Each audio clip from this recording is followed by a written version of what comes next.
Ellie, thanks so much for joining us. Hi, thank you for having me. No worries. It's great to have you. We met, was it 2 years ago at the Fusion Dance Fest? 2 years ago, yeah, that Fusion. When we could meet up in person in Limerick. That was a good time. The good days. Because that was the year we went to the Flower in Drogheda, wasn't it? And flower. It was such a good week. Why don't you tell us where you're from? I presume it's London, but whenever I say London, most people normally correct me and they're like, no, it's not London, it's like Essex or something. No, so I am from London, southeast. The O2, have you heard of the O2? Yeah. Yeah, literally 10 minutes away from there. So not too far from Central. And I danced for a dance school called Cadder Academy, which is based in London. I started dancing when I was 11, so almost 10 years now. And then obviously I got into makeup. I've always liked makeup. 2 years ago I'd done a course just to get qualified so I could actually start doing people's makeup and not just do it like on myself. So yeah, I've been doing makeup for 2 years now as well. So you've only been dancing for 10 years. That's not, the big scale of things, that's not that long. So that's like so impressive that you got so good so quickly. Thank you. Yeah, I did start quite late. When I was in the end of year 6, all my friends done it, and they went to an after school club, and I was the only one in my friendship group that didn't do it. So I was like, I want to join. Cool. So did you progress quite quickly then into like the competitions? Like it was Cladder quite like competition focused, and so you were sort of like thrown in at the deep end. Yeah, so I'd done all my grades and my prelim all within like a year, and then from there it was basically straight into like all the majors and then the worlds and all the big ones. What did you first think of it when you got into, because obviously the Irish dance world to outsiders is like absolutely like bizarre, like what did you think of it when you first went there? I absolutely loved it, like from the moment I stepped foot into my first class. And I actually knew a lot about it before I even went to a class, because my friends would tell me all about it. Like I knew about all the dresses, going to get your own dress made. And they'd even show me like the basic reel in the playground. So going in, I already knew like my 3s and my 7s. But yeah, I clicked to it straight away. Like I loved it. I used to count down the days. I used to do 1 class a week, and I'd count down the days to it. I loved it, and obviously still do. Yeah, because I think right before Fusion Dance Fest, didn't you win a major then? Was it like the American Nationals or something like that? The American Nationals, yeah, that was in 2016. I've done 3 of those. It was in Florida. My dance teachers took me over. My mum stayed at home. She basically followed the whole thing through like lives on Instagram. Oh, wow. But yeah, that was one of the best weeks of my life. It was amazing. So good. I think, did I reach out to you and ask you about Fusion Dance Fest? About the Fusion Fest, yeah, on Instagram. So then, so you ended up doing the Fusion Dance Fest. So what did you think of that week? What was your experience like? So good. It was very challenging because it is so different. Like all the hand movements, I'd never done anything like that before. But it was like one of the best weeks of my life. Meeting like new people, everyone's so friendly. Like it was so easy to just get along with everyone. And staying in all the apartments, like where you're all together. It was really, really good. We didn't do just Irish dancing, we done like hip hop. Yeah, no, it was really fun learning like different things that I wouldn't usually do. So yeah, it was really, really good. But yeah, definitely the social side of things and the community, like it's definitely always like one of the best things about it, that people give us feedback on. Yeah, because there's so many, like you're just meeting new people every single day. Because there's so many. But yeah, I made so many new friends that I'm like still in contact with now. Who was the choreographers that year? We had Plumber. Oh yeah, Kieran Plummer. Was it the Gardner brothers? Yeah, the Gardner brothers and Michael Donnelly. Michael Donnelly. Yeah, Donnelly. Yeah. How did you enjoy working with those guys? I really, really enjoyed it. Really, really enjoyed it. Yeah, they're all very different, aren't they? Yeah, like Michael's all about like the rhythm and the beats. And then he's very animated when he teaches. Yeah, and then all the tricks from the Gardner brothers. And Kieran and his twisty ankles. Yeah, all his twisty, he loves that. Yeah, that's probably one of the main things that I remember about him from competitions was just like his feet were just so twisty. And then when I met him in Lord of the Dance, then he was just like, he was even better, you know. What would you say to like cast members that are thinking of signing up for this year, going by your experience? I would definitely say if you're thinking of it, go for it, because it's a once in a lifetime like experience. You get so much out of it, not just the dancing, you've got the social side, and you just learn so much, especially having different choreographers who like go for different things. Like you said, Kieran, his twisty ankles, you do learn so much from it. And it's good having different people and different, just learning things from different people, because everyone has a different view on different things. So yeah, I would definitely go for it. Yeah, and I suppose like it kind of pushes people out their comfort zone to like get on the stage as well and actually learn what it's like to perform like in a show. Yeah, and especially like in normal dancing, we're not used to using our arms, and it's a great way to like get into that. And if you're thinking of going into a show, it's a great experience. Yeah, and did you find it was like the pressure was on because there was only like 7 days to put together like a show? But it was a good kind of pressure. Like it was a good challenge. So obviously, then after that, you went on. I saw you. Was it in Feet of Flames in Taiwan? So I actually joined Dangerous Games last February, straight after the All Irelands, and I toured in Germany for 3 weeks, but obviously it got cut short because of Corona. Thanks, Corona. And then we went to Taiwan for the Feet of Flames, and that was just an experience of a lifetime, especially like with the quarantine beforehand. That was massive, wasn't it? Like, I've never seen that many people together for a show before. Like, that was insane. That must have been brilliant crack, like, when you finally got to see each other.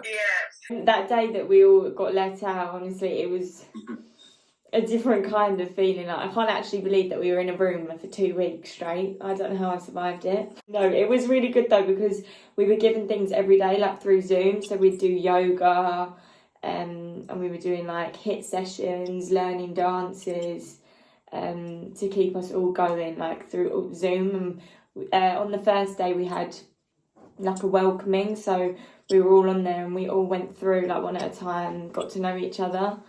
So yeah, they kept us busy and it really helped. Obviously 2 weeks is a long time. Yeah, that must have been a pretty surreal feeling, like being in a hotel room for 2 weeks. And like, how did you get your food and stuff? So our food was dropped to our door, like left on the handle outside 3 times a day. So you couldn't even go out and walk and stuff?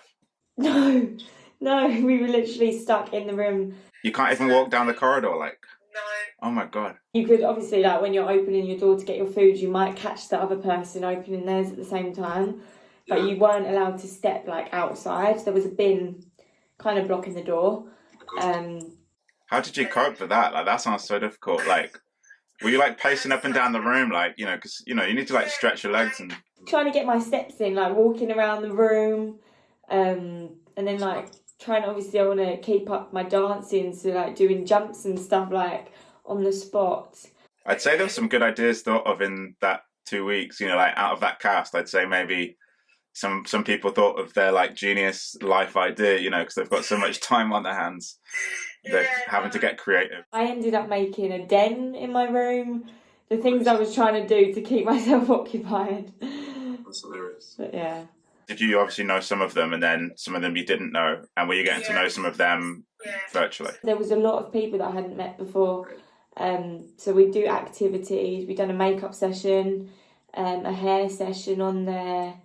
Just to like, so that when we did get out, like we kind of knew each other. And we had like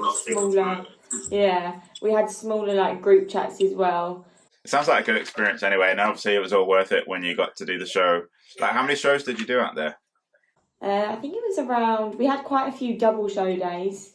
I think there was about 10 shows maybe. Were the audiences big then?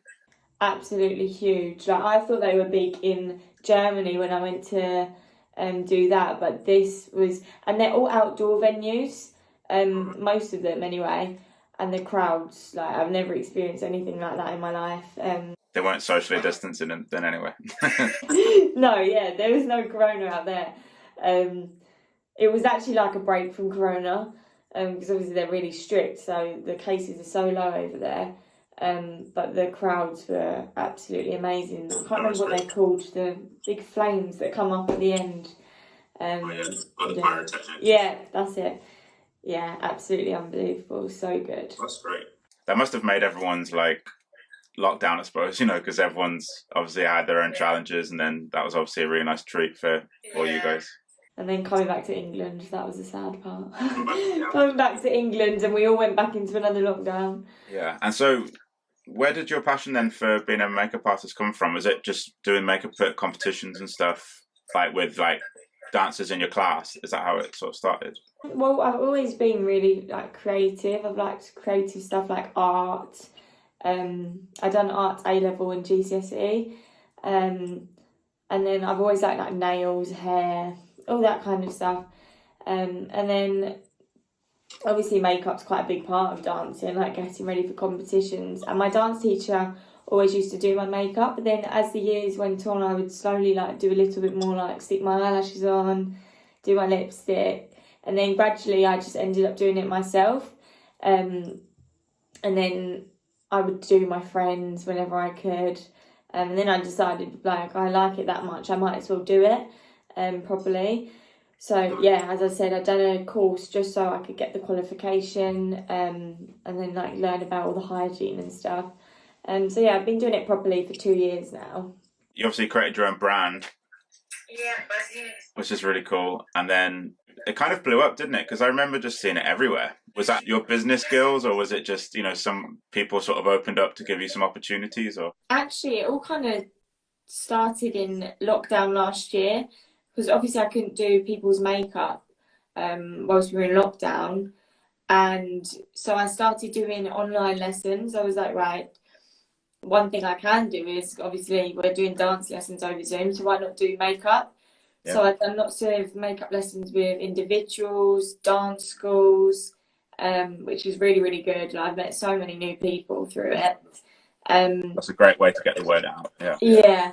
And then obviously they would pass it on. And I've just been doing like loads and lessons with loads of different dancers. And it even has opened up to like people that don't dance.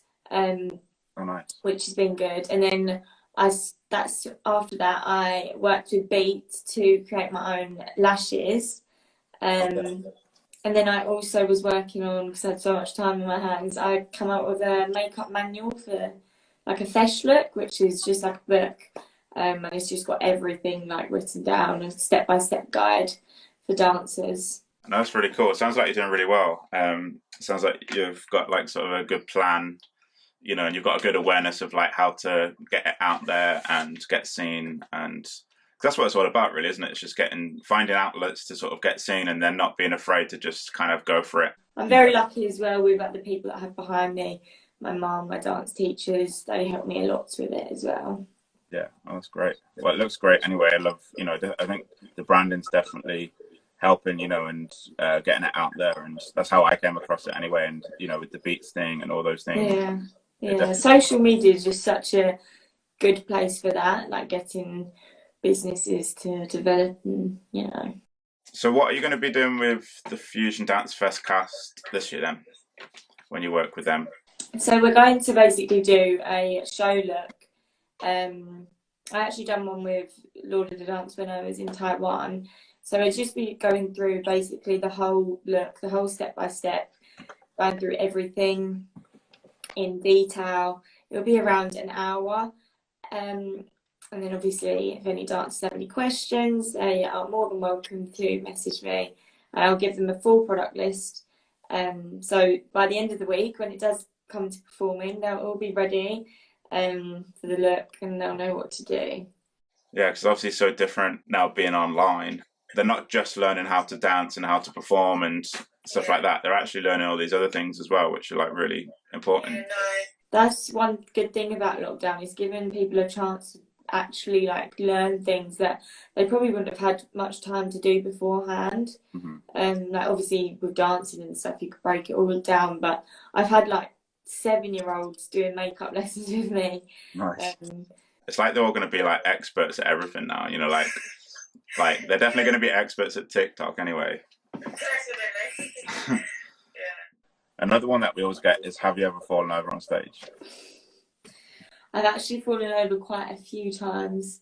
I almost fell off stage once. I ended up like sitting on the edge of the stage. No way. And I caught yourself before you went off. Pardon? You just about managed to... Just saved myself, yeah. I actually did fall, so when I joined Laws of the Dance, I'd say in like my third or fourth show, there was, so at the back of the centre of the stage, there's some steps coming down, and there's one point where you all go into a cross, and my back was towards the stairs, and we done like this big kick up the back, and my foot, I didn't realise how close I was to the stairs, my foot came down and got stuck like in the stair, and I just buckled and went all the way down. I was absolutely mortified. Pardon?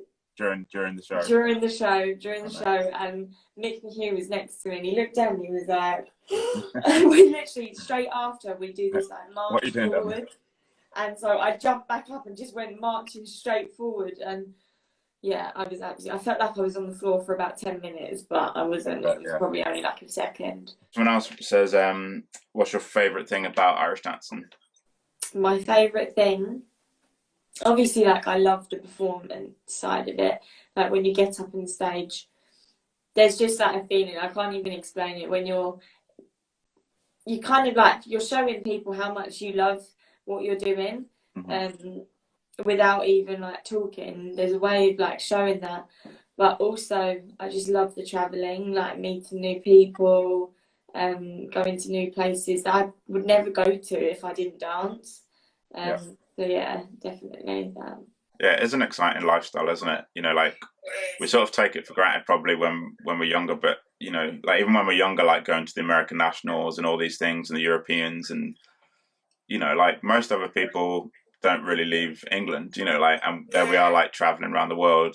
Yeah, you can go away to say Florida, which has been like one of my favorite places, and you can go with your family, and obviously it'd be really fun, but there's just something different about going and there being all those people that you know, because everyone is so close and like we all know each other, so yeah, it's like you're going on holiday with all of your friends, isn't it? Yeah. And the last one is, if you could give one piece of advice to like a younger dancer, what would it be? It would be to enjoy it. I feel like a lot of dancers, especially when you're younger, can get so worked up and stressed out about it, like nervous before you go on stage. But at the end of the day, you're doing something that you love. And I feel like people need to, you know, enjoy it instead of, say if something does go wrong on stage, if say your lace comes undone, I think younger ones can get so worked up and be like, oh my God, it's the end of the world. Yeah. But stuff like that happens. I think the main thing is just really enjoying it and showing how much you love it through your dancing. And always, another piece, always listen to your teachers. Always. They know what's best. Yeah, that's good advice. Good advice. See what we have. What's special about your lashes? So there's actually 5 styles. I didn't want to come out with just one because I wanted quite a few that lots of different people could wear and that would suit different eye shapes. But they're like all perfect for wearing to competitions. We've got some that are, I'm not going to go into too much detail, but some that are like cat eye, so we'll get longer at the edge. Some that are more long and wispy, and then there's some that aren't as heavy for younger dancers, because obviously if I was to bring out just one, it wouldn't be able to suit everyone. So yeah, there's a few different styles. Cool. And do they have to be black lashes for competition, or can they be like the same colour as your dress or something like that? I've never actually thought of that. I've never actually seen that. Obviously, I've seen colourful eyelashes, but I've never seen them at competitions. All of mine are black, but maybe that's something I might come out with. Maybe. I remember seeing that Italian shoemaker, Crespi, I think it is, with like the coloured shoes. And I remember him talking about trying to convince CLIG to be able to use the coloured shoes to go with their dresses. And I remember everyone saying, "Oh, that'll never happen. That'll never happen." And I guess it hasn't happened. But then again, like, how far will people take it? You know, like they'll start wearing like green wigs and to go with their or whatever. I don't know. Green eyebrows. I don't know. Especially with competition, it's still very kind of strict, isn't it, and traditional, like in a lot of respects. Yeah. Like the performance side of dancing has moved on and evolved quite a lot. So much. Although I feel like the dresses and everything's got like blingier, definitely, hasn't it? Definitely. It's like the more blingy, the better. Like even the guys, like, because when I used to dance, like, yeah, some people wore waistcoats and stuff like that. Like, honestly, most people in my competition just used to wear a shirt and tie, and that was it. Oh, really? Didn't even wear jackets or anything. And yeah, just everyone did that. So no one, I feel like if someone else came out and did something different, then we might all have to like step it up. Step it up, yeah, that's But usually what's happening. it was handy for us, like obviously just stick on a tie and a shirt or whatever, and that was it. But now you see them in the waistcoats with like bling and all these things. And embroidery. I remember when my friend first told me that they used to go and get their own dresses made. I was like, what? I want mine. No, I want one. I didn't even dance then. Like the thought of, because I used to get my dress in Ireland, or well, they did at the time. And when I thought, like, whoa, like flying over to Ireland to go and get your own dress. I was going to say, what sort of plans have you got for the summer? Obviously, because it's hard to make plans, isn't it? Like for like going off and doing shows and stuff. But are you hoping to travel like when you can? Or Yeah, no, I haven't got any holidays or anything like that booked. I think most of it, do you know what, is going to be eating out in restaurants. I missed it so much, and just trying to make up for lost time. I think we'll wrap it up then, and I'll see you at Fusion Dance Fest, and really looking forward to it. And I know the cast members will be looking forward to it as well. Cool. Thank you so much for having me. I've really enjoyed it. Hey guys, thank you so much for watching. We really do appreciate all your support of the channel. So before you leave, don't forget to hit that like, subscribe and notification bell, and we look forward to you joining us here the next time.